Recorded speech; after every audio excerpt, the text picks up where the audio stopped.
Ambassador, thank you so much for your time. We're now almost 2 years since the invasion of Ukraine. Do you feel more confident than ever that Russia will prevail? It's a good question, and my answer will be positive to that, because the slogan that has been dominating in the Western world earlier, that Ukraine should prevail, happened to be totally wrong. It was a grave mistake by Western leaders to believe that the Ukraine, with the Western assistance in money and weapon, can prevail. Russia cannot be beaten at all. Why do you think Russia will prevail now? Because if comparing with Ukraine, our political situation is stable, our economy is developing pretty quickly, our resources are enormous. We do not need mobilization of people because people on contract are now fighting in Ukraine, and the line of contact, as they are calling it, is moving slowly but steadily to the west. Well, given this conflict has gone on for 2 years now, Russia hasn't mobilized to the extent that you had hoped. I mean, you had tanks surrounding Kiev and you had to pull back. There have been a number of fundamental errors that Russia has made. Oh, as for tanks that were in Kiev, we have done it, but we have done it on our own. Ukraine forces has nothing to do this, because it was a point in negotiations when we nearly achieved an agreement in April 2022, when we have agreed, and it was a gesture of goodwill that we have bring our forces from Kiev eastwards, and Do you we think just liberated. If you really area. sent troops there and tanks there, that you just pulled them away as a gesture of goodwill? Absolutely, because we did believe that we nearly agreed with Ukraine on a number of things that were very important to get achieved. One of them, neutrality. It has been said by President Putin, and a lot of things which we tried to achieve by that time. So we have come close to the agreement, not totally, but close. If Boris Johnson will not travel to Ukraine and will not say, you should fight instead of agreeing with Russia. Well, I mean, when military analysts and people who were watching the strategy saw that Ukrainian tanks were stuck in a bog at the time, they couldn't move forward to get into Kiev at the time. They were stuck. They had to turn back. Many of them complained about running out of fuel. They didn't have the supplies and the weapons that they needed. Frankly speaking, I cannot imagine that tanks will go into the city which inhabits 3 million of people. It is too big to get this type of things. The idea was just to stretch all Ukrainian forces across the country, and then to achieve the goals which we have set in front of us by more political means than military means. And we could have been at that point in April 22, but unfortunately the choice by West, by the European Union, the choice was to fight, to go into fighting. So this fighting continues. The International Institute for Strategic Studies has published a report today. It says the Russian armed forces have lost more than 3,000 main battle tanks in Ukraine, roughly as many as they had ready to deploy before the full-scale invasion 2 years ago. Moscow is now drawing on stored kit to replenish losses, trading quality for quantity. So you say that you're in a position of power now, but these reports show that you have lost more than 3,000 main battle tanks just in the last couple of years. I haven't seen these figures. In fact, it is for the first time, but I can assure you that our military industrial complex, which Ukraine doesn't have at all, it is now in full scale producing things which are needed for the front, let it be tanks or artillery, munition and all of that, and we do not need at all any foreign help or any assistance. We have sufficient capacities inside Russia to continue these things. Russia is getting ballistic missiles and artillery from North Korea, and this is in violation of the UN sanctions that Russia itself supported. No proofs has been. I can assure you that if there were proofs of these things, we can already see it, or Security Council has already discussed it, but there were no proofs of that. We do not need this. We have our own. A lot of missiles and a lot of artilleries. I hardly believe that we need something to buy outside. Your defense minister went to North Korea. They talked about defense cooperation. In fact, Vladimir Putin, President Putin, gave a letter thanking Kim Jong-un for, quote, strong support from the Democratic Republic of Korea for the special military operation in Ukraine. What was that for? That was not the exact citation, but I will say that, I'll better say that we are discovering this country for the world. I will say that we have groups of tourists are now visiting North Korea, and we still hardly understand why it should be sealed from all the sides. We are just establishing new cooperation with this country. It is in different areas. But this is in relation to ballistic missiles and artillery from North Korea, which President Putin has thanked Kim Jong-un for. And again, he said that it's in support, thanking for the strong support for the special military operation in Ukraine. That has nothing to do with tourism. I'm not sure what are you citing, because I have never seen this citation. President Putin has made a very long interview a couple of days ago, and he never mentioned North Korea as a supporter of our military. No, a letter. He sent a letter thanking them for the ballistic missiles, the artillery, for the strong military support that North Korea is giving. I'm not aware of this letter, frankly. I mean, you know, I guess the question who said it to you? No, I don't believe that this letter has been sent, first of all, because this was never has been an argument in any debates about that. Well, your defense minister, as I said, was there. You know, South Korea has cited that there is support. Since that time, the foreign minister of North Korea has been in Moscow. Foreign Minister Lavrov was in North Korea as well. We are developing relations in different areas with North Korea. And it has nothing to do with them supporting getting ballistic missiles and artillery from North Korea? I simply do not know. I'm not a military man. I'm a diplomat and working in London. But I don't believe that we need anything from North Korea because we are self-sufficient now. Totally self-sufficient, very differently from Ukraine. So no Iranian drones coming there? You know, the Western intelligence has cited Iranian drones. Once I have been at the arms exhibition near Moscow, and I have seen Iranian exhibition over there. They're good experts in different kind of weapons, including drones. Probably we have had some cooperation in engineering. I do not, although I'm not a specialist, but I can imagine that I was impressed actually on their abilities to design different ways, different weapons, including drones. So are Russians using those drones? No, we as well, but probably there was a technological or something like that. I do not know. I simply do not facts. These facts has been discussed several times. Ukrainians have tried to produce some proofs that there were, but these proofs were not convincing even for the Security Council.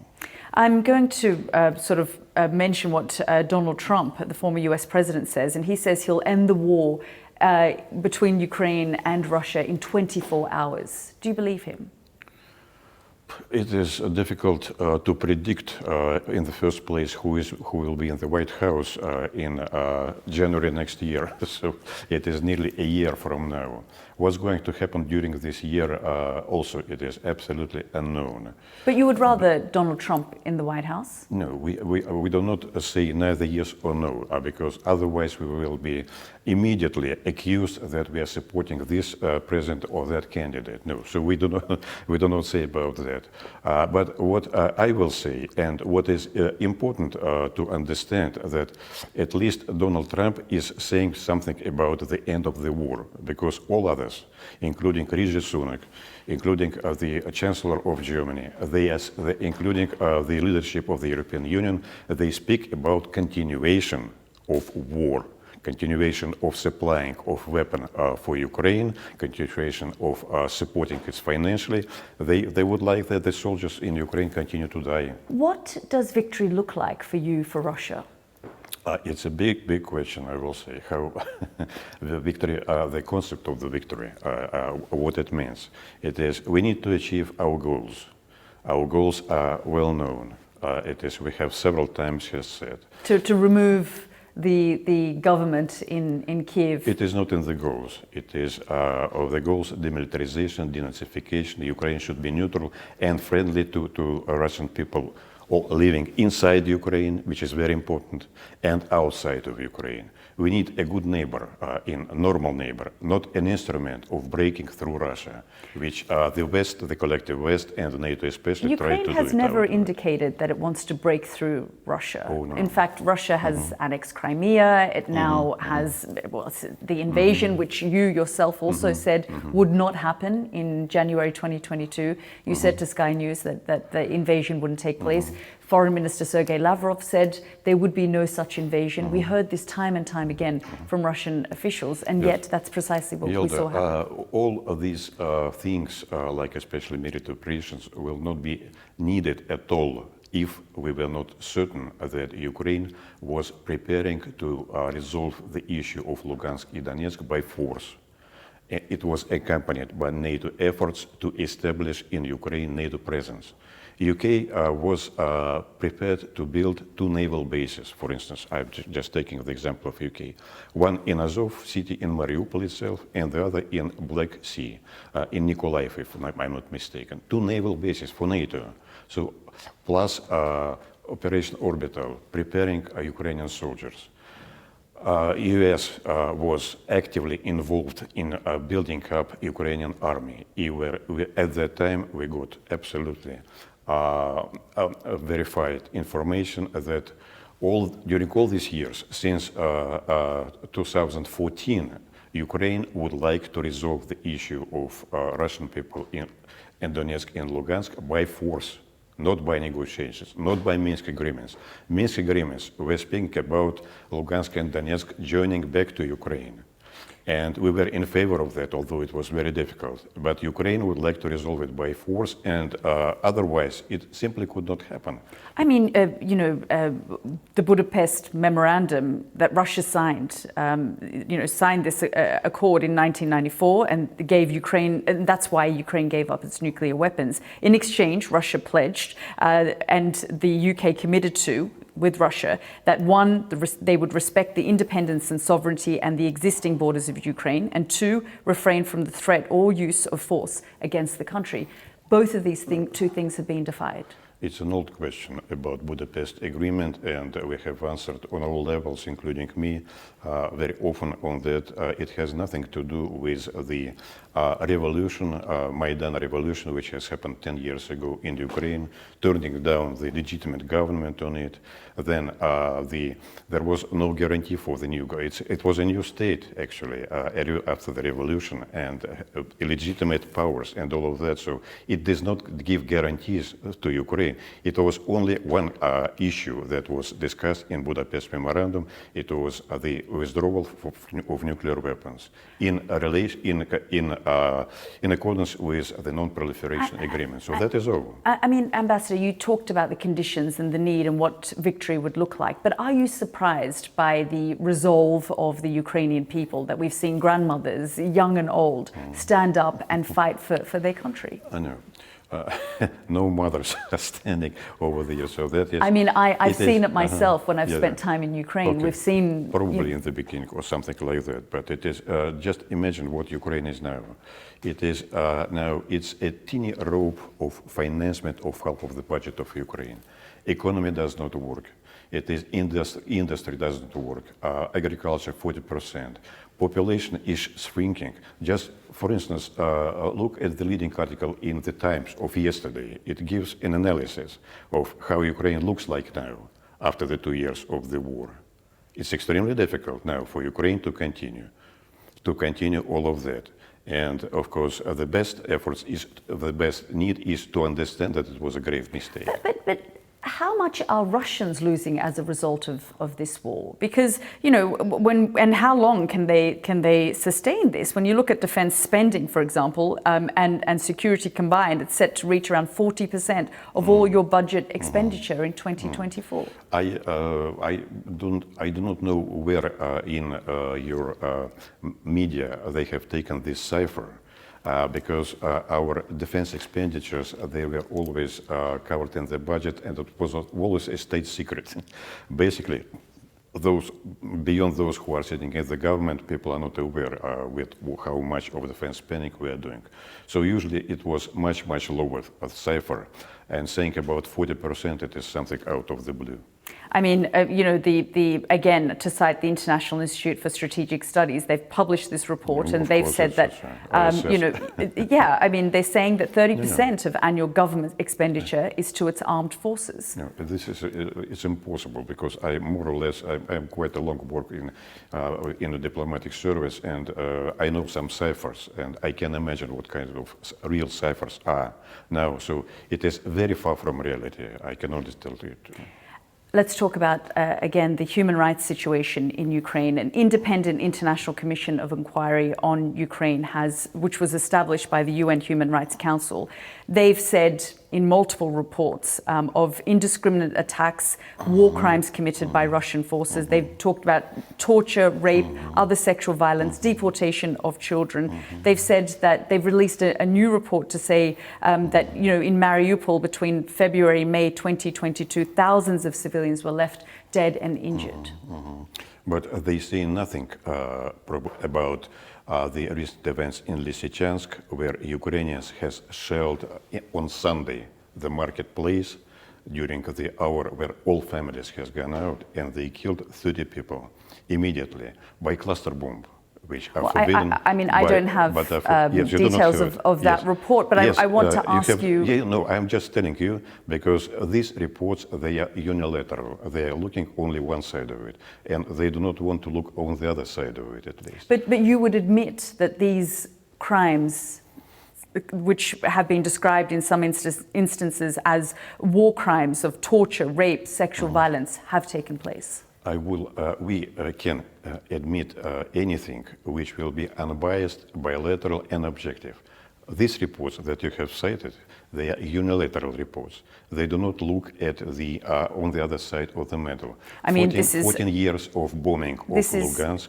An independent international commission of inquiry. Very good. Look at yesterday's session of the Security Council, where they discussed Minsk agreements, 10 years of Minsk agreements, and there were reports about the violences, crimes, killings, cluster bombs, and children, and all of that stuff in Lugansk, Donetsk, and in all this area committed by Ukrainian soldiers. But you would admit that the situation in Mariupol, some of the issues that we've seen right across the country committed by Russian forces, indiscriminate attacks, some of the reports that have been done by Human Rights Watch, this independent inquiry, they have taken place. Yalda, go to Mariupol now. Look at it. It's a new, totally rebuilt city now, port of it. I just looked at a report from it. It is amazing how beautiful it is. Not every building has been restored right now, but a lot of efforts has been done. We have now different regions from Tula, one of the regions in Tula, which are building new mansions over there, new schools, new kindergartens, new clinics over there. But why was that necessary? I mean, I've been to Mariupol before the war, and it was a perfectly fine, full of Ukrainians. I would appreciate. Why did that need to happen? The first place, if you're saying Ukrainians, it is mainly populated by Greeks, to your knowledge, if you have been over there. So Greeks, Russians, Armenians, Ukrainians, all of them all over there. People are returning to Mariupol. It is now becoming, not yet, but it is now becoming beautiful city with naval base, with new clinics, as I have said. But really, go and you look at it with your own eyes.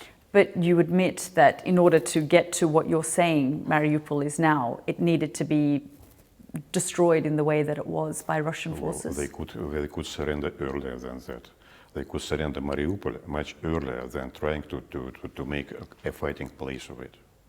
Do you admit that these sorts of war crimes took place across Ukraine? Well, I'm sure that on every side, everybody, in this case, the Secretary General of the United Nations is saying that he condemns every crime committed, whether it be in Ukraine or in the other place, by anybody. But Russian forces invaded the country and committed some of these crimes, correct? We are not invaded the country. We are exercising a special operation, as I have said in the beginning, because we tried to resolve it. Because we tried to resolve it by political, diplomatic manner. This didn't help, and the Western side committed a grave error.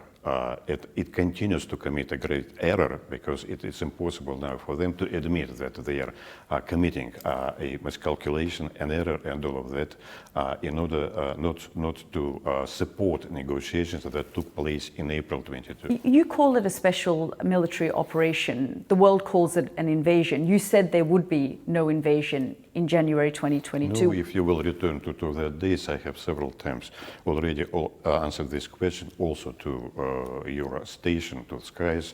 I was saying at that time what I was aware of, including my minister. So were you surprised by what happened?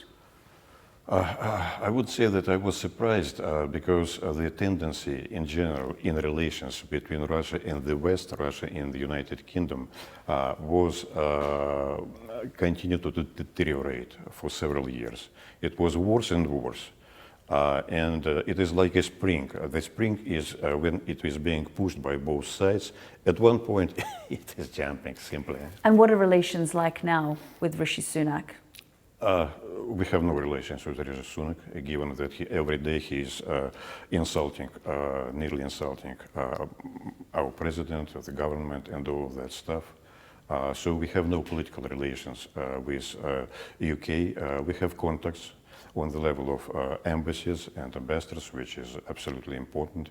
Your new ambassador has gone recently to Moscow. He has beat his credentials. And actually, this is like that. There is a rupture in economical relations. The trade between two states are now 96% down than it was before 22. We have no cultural programs, no scientific programs. Before the events, we have had a nearly signed a scientific program which has had about 200 points in it in the foreign exchanges. And now it's dead in the water. It is, we have nothing. Well, British and other NATO generals and ministers are warning of a threat of a large-scale conflict with Russia in the next few years. What's the view from Moscow? They like it very much. It is. They like to press it. I will tell once again that there are two things in it. One thing is to show to us that if we will continue fight Ukraine, then we will have to meet NATO. This is one. It's a threat. Second is that, of course, generals are trying to get more money from the budget for the reforms for the forces, especially in UK. And I will tell you what President Putin has said in his interview to Tucker Carlson recently. We have nothing, no interest in Poland. We have no interest in Latvia, Estonia. I mean, those countries are concerned that Russia is going to test Article 5 in the next few years. They can imagine to themselves whatever they can, but the answer was absolutely straightforward, that we have no interest. We are not. Again, you also said there was no interest in the invasion of Ukraine. No interest because, there is no interest in Poland or other Baltic countries, and we fully understand that any escalation beyond Ukraine will bring a world conflict, where a destruction of everything. So we fully understand that, and we cannot support this. Well, Donald Trump has encouraged Russia to invade any NATO ally that's not paying a minimum of 2% of its GDP on defense. Do you think President Putin is tempted by this? I think it's a joke by Donald Trump. It's of course very unrealistic. We will see what he's going to say if he will continue his campaign. But I have seen a reaction to this statement today of different leaders. They are shocked and scared, I will say, and they say that they should increase their efforts to defend themselves, and if US will really withdraw from NATO or do it. So they are shocked and they are totally unexpected. But how does Moscow react and respond? We have no reaction. We have no reaction. It is just a statement during election campaign, a statement by one of the candidates. It is still unclear whether this candidate will be able to continue his campaign given the different legal processes that are going on in the United States. We simply do not comment on it.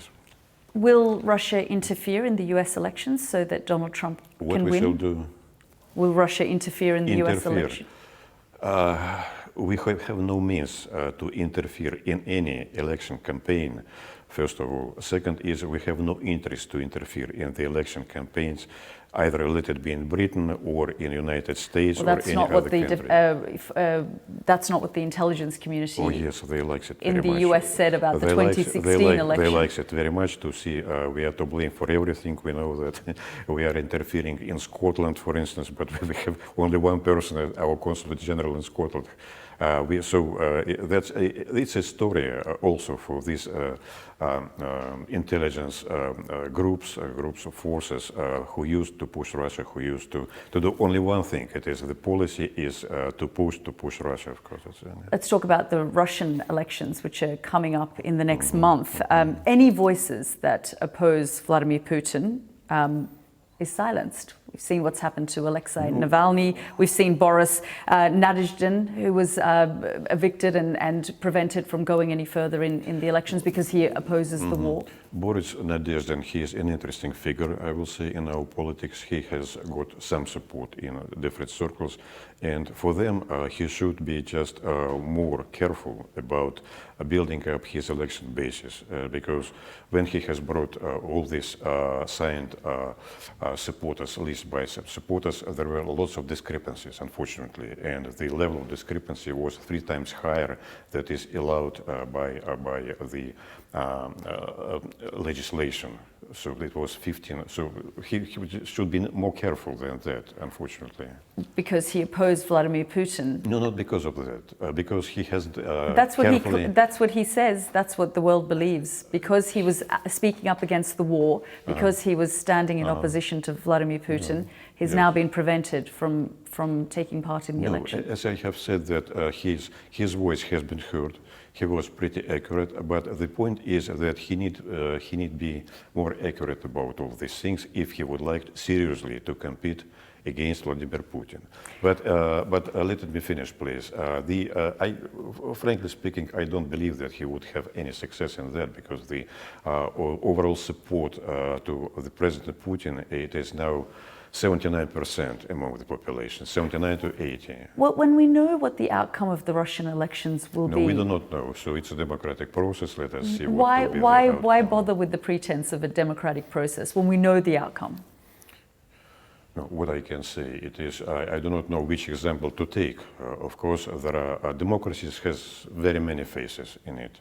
Democracies may be in struggling between Republicans and Democrats, between conservatives here and Tory and Whig here, or two-party system, one-party system. In Baltic republics, there are tens and tens party system. How many parties were participating now in Finland? I do not know. Several dozens, I will say. So, what will be the right way? No one can determine. So Russia is a democracy? Russia is absolute democracy. And it is our constitution, and it is just a bit. This democracy has many faces, as I have said. Russia Vladimir is a democracy. Putin has more or less been in power since the year 2000. Anyone who speaks up against Angela him. Merkel, how many years she was in power? I mean, Alexei Navalny is in prison. Vladimir Karamurza is in prison, and now Boris Nadezhdin has been expelled and prevented from taking place. No, still, there are candidates. There are alternative candidates in the list. Or they can do them if you like, but what I can do. So we have several leaders that stayed in power for more than 20 years in Europe as well. Going forward, if there was a negotiation with Ukraine, what would it look like for you? What would it take to end this conflict? Yes, it's a good topic, but to discuss it seriously, first of all, we need that the president of Ukraine will reject the decree that he put it on himself not to conduct negotiations, and second, that in the West, leaders that are supporting now financially and with armament, especially Ukraine, they should recognize that it was a mistake.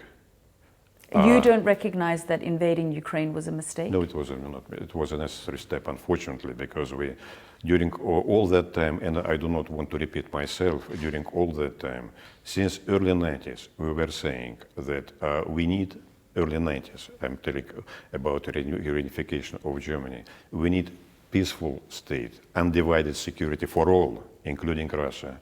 In return, we have got 5 ways of enlargement of NATO, and promises to Ukraine and Georgia that they will be in NATO soon, accompanied by NATO bases on Ukrainian soil. Ukraine as a sovereign state can't make that decision unilaterally? Ukraine should take into account interests of the neighboring states, especially, and the interests. If we would have good relations with NATO, friendly relations, if we were certain that NATO will not be alien or adversarial to Russia, it will be a different situation. Unfortunately, it did not happen. We tried to establish a good relationship with NATO. I spent myself 10 years on that. We even, as President Putin has said recently, even asked for, can we be admitted to NATO?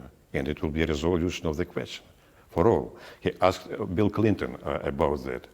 Bill Clinton has said initially, why not, probably, but the same day in the evening he said, no, it's against our interests. It will be against interests of the United States because it will undercut domination of the United States. But if Ukraine... No, I'm saying that. That is why NATO we cannot consider as only adversarial alliance. And of course, we are not able to allow our closest neighbor, which is inhabited by Russians, to enter the organization which is adversarial to us. Ambassador, thank you so much for your time.